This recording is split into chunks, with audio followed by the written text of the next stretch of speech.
All right. Welcome back to the Sort of Sports Podcast. We are now on episode number 9. About saying all right in the beginning of videos, the other day I had a friend of mine be like, that's your thing. You start off every video with all right. And I was like, I guess that is kind of my thing now. So accidentally this has become the thing. We're going to go with it. I was actually holding off on this podcast because I was waiting till the Deshaun Watson trade because I feel like that's going to happen soon. Along with they just announced Zach Ertz is probably going to be moving somewhere soon. I'm not really going to go in depth with Zach Ertz. I think the Colts should try to get him, or the Panthers if they don't have to give up their first rounder. But really, Zach Ertz, probably a team like the Colts or the Panthers should get him. Maybe even the Bears should go try to get him. But I was really trying to wait on the Watson trade, and it just looks like the Texans are going to continue to drag their feet, which is dumb by them. And so I guess we'll just start with Watson, and that's like, he's obviously going to go to either the Dolphins, the Jets, or the Panthers, and I've thought it's the Jets this whole time. I don't think it makes sense when you're the Dolphins. You might as well just stick with what you have. And I would love for it to be the Panthers, but it really just depends on how much. If you're the Jets and you think you would rather draft Justin Fields or Zach Wilson, or if you'd rather give up stuff and get Watson, it's really just their choice. And I think, really, if the Jets say no, I think the Panthers will get him. So it's really going to be Jets, but if the Jets say no, the Panthers are getting him. So that's what I think is happening on Watson. I assume it'll happen before the draft, but I don't know. Maybe I don't even know what the Texans are doing. Let's go down to Watt to the Cardinals. So, yeah, like Watt went to the Cardinals. I don't think anyone expected that. I think a lot of people really thought that he was going to go to either the Bills or, personally, I thought it was Steelers or Packers. And then Bills made kind of sense to me. But now he says he's going to the Cardinals, which I think I've talked about it before. I was a big fan of the Cardinals this year. And, I mean, this pushes them to be a playoff team at least next year. But maybe they can get an MVP season out of Murray. I have him on one of my Dynasty fantasy teams, so I'd be happy with that. And maybe they make a run for it. Like right now, the NFC is kind of wide open. Like it feels like the Rams are kind of the team to beat at the moment. But if the Cardinals, get a solid running back, if the Cardinals go out and get Aaron Jones, I'm not sure if they can do that with the way the cap works, but if they can go out and get Aaron Jones, that makes them the NFC team, in my opinion.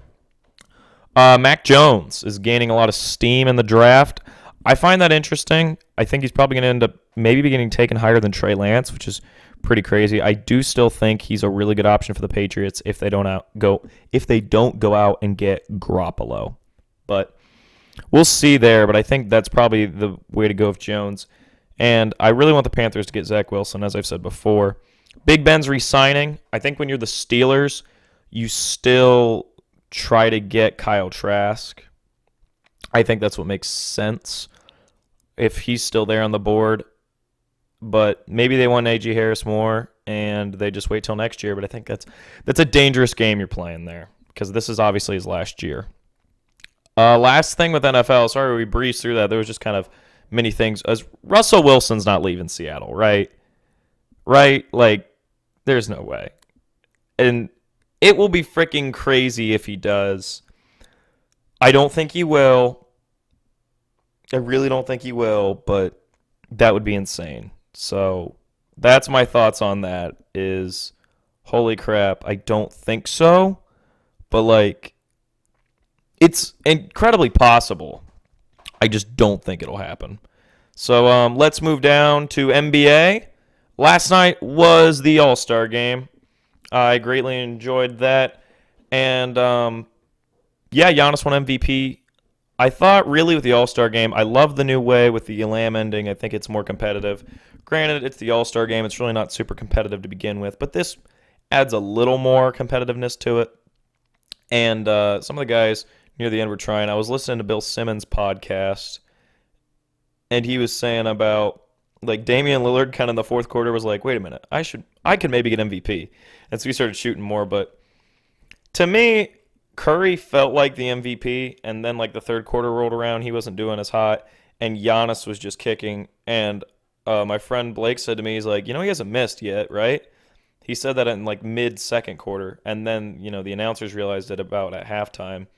And then I think Giannis bagged the MVP when he pulled up for his third, I think it was second or third three, and Reggie Miller and them on commentary are like, "Oh no, Giannis, no!" And it banks in and drains it. He looks at the camera and just kind of is like, "Oh, okay then," and shrugs his shoulders. And I was like, "Yeah, I pretty much bagged the MVP for him because his stat line was so crazy. When you had 35 points and you went 16 for 16, you knew he was going to be MVP. So that was cool to watch, especially as a big Giannis fan. Another thing, I would like to personally apologize to Zach LaVine. He is very good at basketball. I mean, we all knew he was very good, but he's definitely deserving of an all-star. I watched a bit of the Bulls the other day, and I was like, okay, I'm sorry, Zach. You're legitimately good. You're not just scoring in a bad team. So that is my public service announcement. We love you, Zach LaVine. I'm very sorry. You're definitely good at basketball. All right, let's move down to one of my favorite segments, if not my favorite segment, the NBA Most Watchables. Coming in at number 5, we've got the Suns. Now, the Suns have been on a crazy roll lately. Chris Paul and Devin Booker are really starting to gel. Ayton's playing really well. They were just, everything's kicking for them, and they're just fun to watch right now. They've got really good offensive team.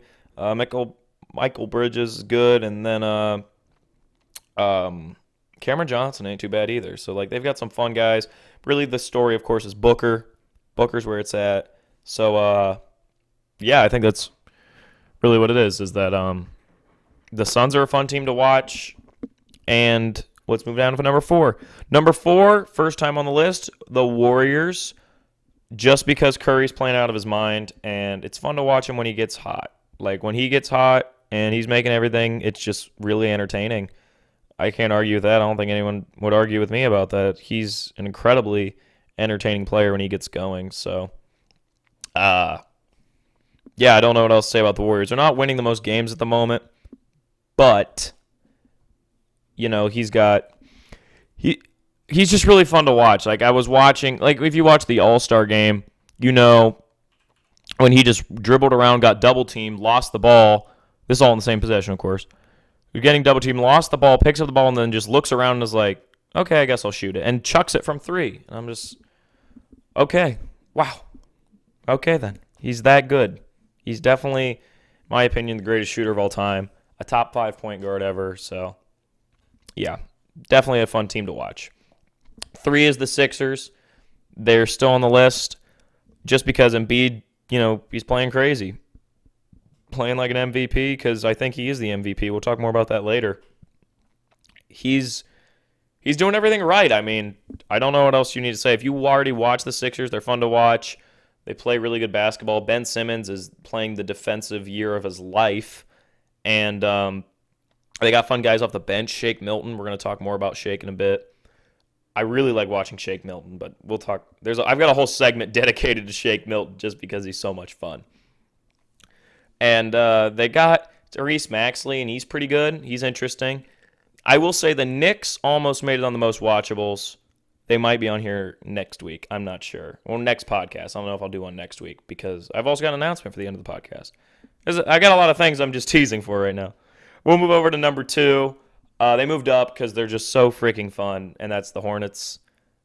I don't think I need to say anything more. I've talked about them a lot. They're great. Terry Rozier is actually playing really, really good for them, and so, yeah, they're cool. I like that. They're fun to watch. And number 1 is the Jazz. They've been on a hot streak. They've just lost a couple games, though, so I thought about taking them off, but I would watch them. They might, if they keep losing games, though, they're probably going to end up being off the list. But the Jazz are a lot of fun because they got Donovan Mitchell, and he's just a really entertaining player, and he's a great dunker. And they got Gobert, who's probably overall the best defensive player in the NBA. It's definitely him or Simmons, but yeah, they're just good to watch. They're playing good basketball. They're kind of like the equivalent to like the Raptors of last year. Now they're in the West, except Donovan Mitchell's a lot better, I think, than everybody the Raptors had last year. I don't really know what they're equivalent to, but they're fun. So the Lakers and Nets, the 2 best teams probably in the NBA, aren't on the most watchables. And to me, that's because Davis is out. LeBron's hasn't been playing like the super entertaining. He's LeBron, so he's obviously playing really well. But I would personally rather watch a team like the Suns or the Sixers than watch the Lakers right now because they're really good. But to me, the other teams are more interesting at the moment. The Nets, I think I've personally gotten my fill like so far. Like I've watched the big three a good amount of times, and so now I'm just kind of interested in different things. And also, what made them fall is that Kevin Durant and Kyrie have been out, and so like you really never know who you're going to catch any night for the Nets. They're kind of weird with how often the trio actually plays. So that's why they slipped out. It's just you never really know what's going to happen. And the Lakers, Davis is out, and so they'll probably end up being back in there. But for now, that's where they are. Let's look at the standings because it's kind of weird right now. Where in the West, your 8th seed is the Mavericks at 18-16. And in the Eastern Conference, that record would make you the 4th seed with the Celtics. So there is the play-in tournament this year. So that means the Warriors and the Grizzlies would be in too for the West. The Spurs are currently in the playoffs. I really like the play-in tournament because I think it's kind of the NBA's way of saying get those boring teams out of here. Like we know the Spurs are going to do well in the regular season because they have one of the greatest coaches of all time. But if they play the Grizzlies or the Warriors, the Pelicans in the play-in, they probably will lose. I hope I don't anger any Spurs fans, but I just think that's the reality. Like, you don't want to play Curry in a play-in game because you know he'll just drop 40 and be like, yep, we're moving on. So, yeah, we're moving on to get swept by the Lakers. Let's go. Nah, I'm just kidding, but interestingly enough, the Suns are actually 2 right now in the West. That's how well they've been rolling. I didn't even, I forgot about that. The Jazz are 27-9, the Suns are 24-11, and the Lakers 24-13, Clippers 24-14. Personally, the Clippers are a non-factor right now in the regular season. I really don't care what happens to them because I know they're going to make playoffs. It just matters of what they do in the playoffs because, of course, last year they had that epic fall-off. So everybody's just kind of treating them as the boy who cried wolf at the moment and just waiting to see if they're legit or not. And I think that's pretty much the consensus. So the Mavericks, I thought Luka was going to win MVP this season. He's definitely got an in him. It's just the team's not doing the best around him. I really think they need to go out and get Oladipo. I just read before I fired up the podcast, and I put it right here in my notes, that the Warriors are targeting Oladipo. That makes them legit dangerous, I think. Not like contender dangerous, but definitely a team that could get an upset in the playoffs. And not just in the play-in. Like I'm saying, if they face a team like the Nuggets in the first round, I wouldn't put it past them to get the upset. The Nuggets are only 6th in the West right now. Now that I said that out loud, that means that the Warriors would have to be like the 3 to do that. So that's not going to happen. But I'm saying if the Nuggets moved up in record, something weird happened, and they played a team like the Warriors, they would be done. The Blazers, I mean, they're Damian Lillard, quick aside, Damian Lillard's got to be like the clutchest guy in the NBA at the moment. His clutch stats are crazy. And, you know, he's got that game winner over Oklahoma City. That's his like most iconic moment. But he's got a bunch of game winners. It's something crazy. Like he's got like 27 like game tying or game winning shots. He's crazy. So, I mean, if you're talking about clutch players in the league, he's got to be your number 1 or 2 because he is amazing. To be honest, I don't know who you'd put above him. So that was a quick aside. But that would be scary if the Warriors got Oladipo, but I'd much rather see the Mavericks do it because I just want to see Luka get a running mate. And I think if Porzingis only sits in the corner and shoots threes and averages 15, but Oladipo's there, I think they're a lot better. I don't know. Well, I do know. They're not better than like the Lakers or Clippers or Suns or Jazz then, but I think they're better than like the Blazers. I'm really dogging on the Blazers, and I don't mean to be. They're good, but they're like, there's the championship level teams, and then there's the good teams, and then there's barely playoffs, and then there's bad, and the Blazers fall into good, but not championship level for me. So really, your championship contenders in the West are the Lakers, Clippers, Jazz, and kind of Suns, but I'm not sure on the Suns. I haven't seen enough yet because they just started getting hot. For the East, it's like Sixers, Nets, Bucks. The Celtics haven't been rolling that well. But I wouldn't put it past the Heat to just get going in the playoffs like they did last year. So the Celtics have been struggling. We talked about this last time. I think they should probably make a move, but I'm not sure what that move is. I think Drummond is there's a very high chance they go out and get Drummond, and I think that makes sense for them. So maybe that is what they do. But I'm sure Danny Ainge is not one to sit back. So I would be very surprised if they didn't make a move by the deadline. Hornets are my number one team I want to get Drummond though. I think that really makes them interesting. And yes, it's a rental, but like, come on, that's really cool. And then for a fact, that pretty much guarantees they're making the playoffs, so that's cool. And right now they're 7th in the East, so they would have to play in the play-in, and so yeah, you're gonna want Drummond. I think that'd be really cool for them. Knicks, I don't think will go out and get Drummond. I'd be surprised because they'd have to move stuff. And they got a lot of young guys. I really like Emmanuel Quickly for them, by the way. And Chicago, I think, is a very high chance they go and get Drummond. As a Cavs fan, I'd love to take Wendell Carter or Lauri Markkanen off their hands, but I don't think they're crazy enough to do that. But I think the really likely one is the Hawks. I'm not sure what they give. Maybe it is John Collins, but I do think there's a really good chance the Hawks say, okay, we fired Lloyd Pierce. Nate McMillan is now in. To be honest, I think you should. If Nate McMillan does well and gets this team to the playoffs, I would just hire him as your full-time coach. I think that's really the way to go because I really like Nate McMillan, at least what he did with the Pacers. And obviously their coach now has carried that on. So the Pacers are a fun team that way. They're only 10th in the East, but they're definitely not a team you'd want to face in the first round.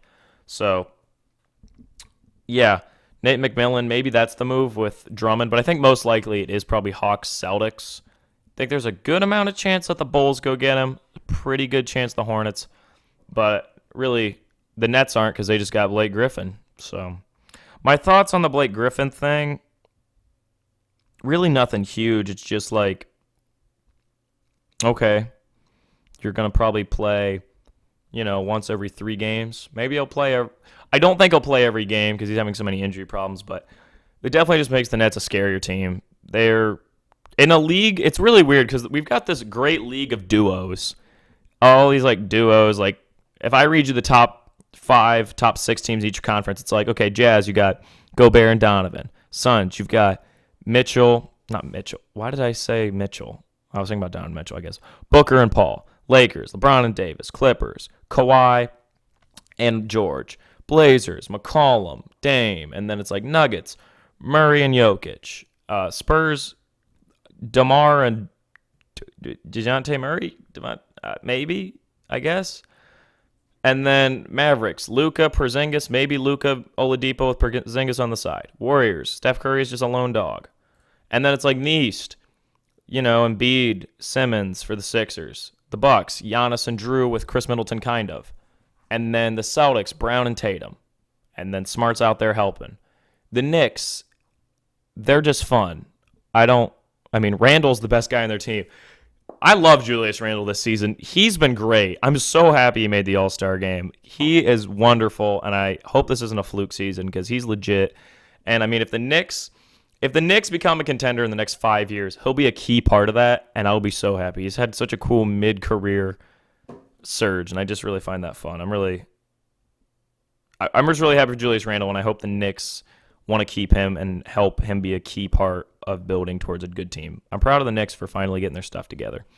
Heat, Butler, Bam, Hornets, LaMelo, and Bridges. So, all these teams got duos, and then the Nets got a big 3 with kind of Blake Griffin. Blake Griffin's nowhere near where he used to be, but, dang, it's still a crazy team. In my eyes, though, if you take this Brooklyn team, I just thought of this. This actually isn't anything I've read.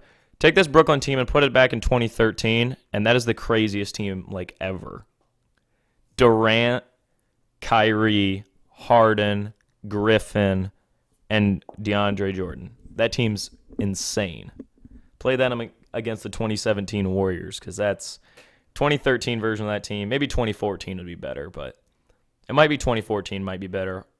Jordan and Griffin, I think that was the best year of Lob City. So that 2014 version, get Harden, Durant, Kyrie, Jordan, and Griffin. Get all those 2014 versions of them, and play them against the 2017 Warriors because that'd be crazy. But I do think the Nets, if I had to pick the finals right now, I think it's Lakers Nets, Lakers Sixers, Lakers Bucks. Those are my three most likelies. I think there's a good, right after that, it'd probably end up being like Jazz Sixers or Jazz Nets or Clippers. Probably I'd put Clippers Nets, I think, above Jazz Nets. But I think if you had to bet money on who's winning the East, I think it'd go Nets, Sixers, Bucks. But really any of those could. The Celtics definitely could. It's just a matter of things getting going. The Heat are doing a lot better. They're definitely figuring stuff out, but I don't think the Heat are contender. So really, to me, the three best teams in the East are the Sixers, Nets, Bucks. Celtics are fringe. And then for the West, it's like Lakers, Clippers, I think are the best championship odds, but the Clippers could obviously fall off again. And then Suns, Jazz are cool, but I'm not sure how they beat a team like the Lakers. So that's my thought process. I could be proven incredibly wrong soon. I was terribly wrong about Zach LaVine. I'm sorry. So now we're going to talk about MVP because we wrapped up the talk about the season. So we're about halfway through the season. Actually, a little over halfway, I think, now. So MVP. Embiid's running away with it now, and I'm happy because LeBron's not having the best time without Davis, and the Sixers keep winning, and the Lakers are losing some games. So hopefully this is where he gets ahead of the pack. I see a lot of the media narrative going towards him versus Jokic for MVP, which I love because I think it's really fun that we got really good big men again. We got out of that 5-year period where it was like the best center's Boogie, I guess. Even though he's injury prone, that was weird. So I'm just glad we're back to having really good big men. And Embiid's one of my favorite players in the NBA. He's definitely my favorite big guy. Jokic might be my second. Not 100% sure, but Embiid's definitely my favorite. I've got some Sixers shirts with his name on it. And he's got to be the MVP. He's playing so well. He's putting up like... My friend and I were looking just at this, and it was Embiid's stats this season against Shaquille O'Neal's stats from his MVP year. And what's crazy about it is they're actually like borderline the same, and that's insane because that Shaq MVP season is an amazing season, like an absolutely amazing season. I know I'm hyping this up. All right, I'll read them off. Here we go. Shaquille O'Neal MVP season. He averaged I almost said 90. Why did I almost say 90 points? 29.7 points, along with 3 blocks, 4 assists. I rounded up, it's 3.8. 13.6 rebounds. That's insane. Like, that's actually a crazy stat. He was putting up, if you round up, 14 boards. So that's crazy on a field goal percentage of .574. I don't see true shooting on here, even though I like true shooting best. So that's absolutely nutty. 30 points. It's 34 and 14 on .575 shooting. Wait, .574 shooting. Yeah, there's that big of a difference. And he played 79 games that year. So that was crazy by Shaq. That was his most points ever. And here's Embiid's stat line. 1.4 blocks, so less blocks than Shaq, about a whole block and a half. 3 assists, 1 assist less, and then 11.6 rebounds. And he has currently played 30 games out of their 32. So a little less on the rebounds and blocks, but it's borderline the same, and that's pretty crazy. So he isn't exact. You could probably make the case that Shaq's stats are overall better, and I would agree with that. But the fact that they're even close is amazing. So, I mean, trust the process. Embiid, that's crazy. I don't know what else to say other than the fact that Um, I think he's MVP. I think he's playing amazing basketball, and he deserves to win it. So, yeah, that's pretty much all I have to say for the moment about Embiid. I mean, Jokic's stats crazy too, but Embiid's just really got it this year. So, and plus, if he leads the Sixers to the best record or second best record, it's really going to lock it in more than Jokic, because the Nuggets I don't think are going to even have a top 4 record. So now we're going to move on to a segment I call it the Thankless Hero Awards. This probably won't be a weekly thing, but I think I'll probably do it every once in a while when I feel like it. All right, so the reason is basically to lay out how good Shake Milton is. Because I was watching the Sixers-Mavericks game a couple weeks ago, and I was sitting there and I was just like, my gosh, Shake Milton is so good for this team. He can shoot it from anywhere for them. He play makes for them. He's really he's that guy you want on your team because you know he's not going to do anything wrong. He's just doing everything he can to help the team, and he's just really good at it. I don't know how to describe it. It's like these guys that they're not all-stars. They're not even really fringe all-stars. Some of them are young guys that will eventually probably be all-stars. Other ones are just guys who are good and will always just be pretty good. Like, to me, they're like George Hill like 2 or 3 years ago, where you're good enough to be a starter or like a sixth man. You're not bad enough to be like a bench player anywhere. You're always going to be like a key role guy. You might even start some places. But you're not going to be like the second best player on a championship team. You're like fourth, maybe third if you're lucky, fourth, fifth best. So Shake Milton, in my opinion, would probably be the third best. No, okay, I can't say that. Tobias Harris is the third best guy in the Sixers. But I think Shake's got an argument to be the fourth best. He's crazy. Also, side note, I do think the Sixers should go out and get Lowry. I forgot to mention that. I don't know if the Raptors will do that, but if you're the Sixers, that's amazing because you can then run Lowry, Shake, Simmons, Harris, Embiid, and that's a pretty scary lineup. So, all right, number 1 for the Thankless Hero Awards goes to Shake Milton. I just talked about him.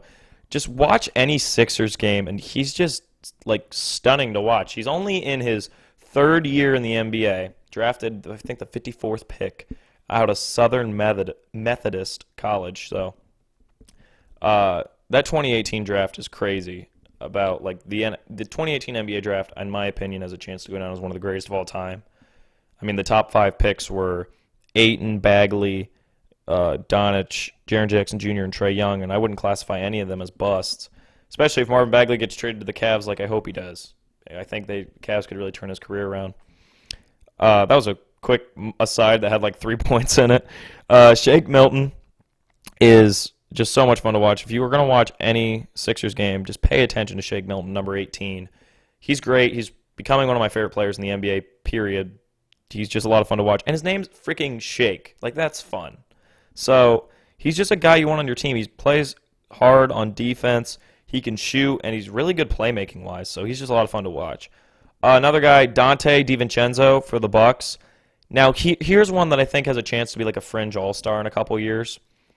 He's really good at shooting the ball. A lot of you guys remember him because he was on that Villanova championship team from 2018 when they beat Tar out of Michigan. We dropped like 35 points or something crazy. Might even be more than that. He had a great game, that national championship game, but he's really good for the Bucks. Right now, I'm really happy they didn't end up making that trade for Bogdanovich because I would rather have him. He plays really hard on defense. If you've noticed the trend, it's just guys who can shoot well, play make, and play hard on defense. They're just doing the little things. And so that's what Dante DiVincenzo does. He's kind of like a more shoot-heavy version of Shake. Shake drives more and passes more. Dante's more of a catch-and-shoot guy. So they're both really fun players. Number 3 for me would be Peyton Pritchard. He gets talked a lot more than some of these other guys because he's on the Celtics, and there's a lot more Celtics fans than there are Grizzlies fans. The next guy coming up is Desmond Bane for the Grizzlies. We'll talk about him in a bit.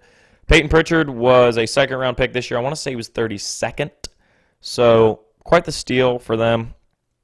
And also about the 2018 draft. If you just look up guys from the 2018 draft, it's crazy. Like Mitchell Robinson's getting taken in the second round. So, yeah, that 2018 NBA draft is going to be crazy. But back to what I was saying, Peyton Pritchard is a really fun player for the Celtics. He's just another guy who comes off the bench, firecracker, scorer. He's just fun, and I mean, definitely a piece they're going to want to keep, and they're hoping they don't have to move in the Andre if they go get Andre Drummond. But as a Cavs fan, I would be cool with having him. 4 would be Desmond Bane. He's averaging like 10 points for the Grizzlies. He's another one, just firecracker off the bench, scorer. He's got a chance to develop into like a starting level player, in my opinion. He's really good. He's a rookie out of TCU. I think he was the 30th pick in the NBA draft. So, yeah, quite the steal at 30. He's a really good off-the-bench scorer. Josh Jackson was almost on this list, by the way, but he didn't quite make the cut because number 5 had to put in a personal favorite, and that's Larry Nance Jr. Stop putting him into mock trades. I want to keep Larry Nance Jr. I own a Larry Nance Jr. jersey. He's great for the Cavs. Like, he just comes off the bench. He rebounds. He makes good passes. He pulls cool dunks. He's fun to watch whenever he does his cool dunks. So, like, Larry Nance Jr., just a guy you want on your team, plays hard. So, that's the Thankless Hero Awards. They're guys that I love to watch because they're really, Shake Milton also sets, like, good screens and plays off ball really well. Yeah, I know. I'm just in love with Shake Milton. He's so good. Go watch a Sixers game. Pay attention to him. He's so good. But a lot of these guys, they just play hard, and I don't think much of them will ever get all-stars, but it's just like, you've got to have those little guys, So that's really what makes a team a championship team in the NBA, is having those guys who can just step up. Because, like, LeBron's going to score 30 in a playoff game, but it's more about, like, KCP or Montrezl Harrell or Dennis Schroeder stepping up and getting those extra 5 assists that they don't usually get, or those extra 10 points. That's what ends up making a championship team, is having guys who can step up. And I think Dante DiVincenzo can be that for the Bucks, and I really hope he can. Rob Williams was almost going to be on this list, but he's getting a lot more respect because finally, the Celtics are playing him more. And, yeah, he's really good, so keep playing him. Goodness. I think that's pretty much everything about the NBA. We talked about a lot of stuff. We're going to wrap everything up with some NCAA stuff. So Illinois has been on a bloody tear, and the Big Ten basketball has been the best basketball conference by far this season. It's been amazing. So personally, my ranking is Illinois, Michigan, Gonzaga, Baylor, OSU. That's obviously not the AP poll, but I'm saying if I'm just going off what I've seen eye test-wise and score-wise, Illinois is the best team in basketball, Michigan's second, Gonzaga's third, Baylor's fourth, OSU's fifth. OSU's been on a cold streak. I'm not going to hold that 2 against them. Baylor's good, but they did lose to Kansas. And I'm saying Gonzaga, they don't play enough teams. This is what I'm saying. Once it gets to tournament time, I think Gonzaga will lose in the Elite Eight or Final Four. I don't think they're going to be in the championship, let alone win it, because they don't play a lot of guys. Granted, I could be completely wrong, and they could win the championship. But I don't think they've got it just because they don't have as tough as a schedule as a Michigan or Ohio State or an Illinois does. Or even a Baylor, because they don't play in a very good conference. And that's not their fault. I'm just saying they're definitely a number 1 seed that I could see losing in like the Sweet 16 or Elite 8. So, Texas Tech. Oh, yeah, sorry. Texas Tech, Bama, and OSU. Those 3 teams have like really good chances to upset teams, especially because like Ohio State's going to get a lower ranking now that they've lost some games, but they could definitely get some upsets. But if they're ranked like 2, they really can't get upsets. But if they're ranked like 3 or 4 in their little division, they're definitely a team that's going to go farther than their ranking. Ohio State is. Bama is a lot more upset heavy because they're probably going to be ranked like 2 or 3. Not 2. They'll probably rank like 3 or 4 in their division thing. So their side of the bracket. Bama's a really it's a team that if they get going in March Madness, they could win the whole thing. They're crazy. So Texas Tech's just a really good team defensively, so watch out for them again. They were a little bit of a surprise 2 years ago when they got going, and they could be a surprise this year. If I had to pick, I really would love to see Michigan, Ohio State in the national championship. I hope they get on opposite sides of the bracket for that reason. Even the Final Four game between them would be amazing. I hope something like that happens because this is the best Ohio State and Michigan have ever been at the same time. So, Illinois, props to you. They're playing out of their minds. So I do think if I had to pick the national champion, I would definitely guess it's going to be a Big Ten guy because they're playing some really good basketball. And finally, we have a big announcement, and that is, it should be next Monday. We're going to be having a new podcast presented by Sort of Sports. So it'll be on this channel. It's the Sort of Sports podcast channel. But my friend Quinn and was going to have him on the podcast, and then we were just like, why don't we just do our own thing? Because once we started talking about ideas, it was going to be so different from my regular podcast. We decided to have our own thing. I'll continue to do my podcast, but we'll iron out more of the details on next Monday when we do the first ever episode of the Big Salad podcast, aptly named after the episode of Seinfeld, The Big Salad. So we're both huge Seinfeld fans. We call it The Big Salad because it's got a little bit of everything, and because we both like Seinfeld. I'll still continue to do this podcast as my main one, but that one will probably be more scheduled. I think we're planning on doing one every Monday. So this one is just kind of whenever I want. Usually I try to get out one every 2-3 weeks. So yes, it'll be presented by the Sort of Sports podcast. So this is still the main podcast, but that'll be a fun thing with Quinn. All right, that's all for now. I hope this was a good episode. I certainly enjoyed it. We went pretty quick, to be honest. I was covering a lot of stuff in a little short amount of time. So see you all in the next one. Thank you for listening to the Sort of Sports podcast.